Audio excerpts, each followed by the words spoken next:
अहो मंडळी, रील पूर्ण पाहिल्याशिवाय पुढे नका जाऊ. या पारंपरिक पदार्थाचे नाव कॉमेंटमध्ये सांगा पाहू. तर मंडळी, नेहमीपेक्षा अगदी वेगळे जिन्नस वापरून बनवलेलं वाटण घालून बनवलेला हा पारंपरिक कैरीचा पदार्थ किती चविष्ट लागतो याचा एक मजेदार किस्सा मी तुम्हाला सांगते.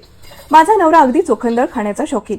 मी जेव्हा हा पदार्थ बनवत होते तेव्हा माझ्या नवऱ्याने सहज डोकावून पाहिलं आणि सगळे जिन्नस पाहून म्हणाला, मी माझ्यासाठी झोमॅटोवरून काही ऑर्डर करू का?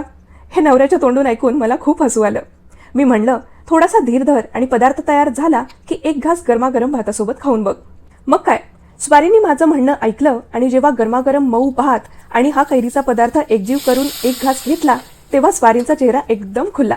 आधी खावं की नाही हा प्रश्न असणाऱ्या माझ्या नवऱ्याने चक्क ताट सफाचट केलं. या प्रसंगावरून मनुष्याच्या खऱ्या आनंदाचा मार्ग हा जिभेवरून जातो हे मात्र मला चांगलंच पटलं.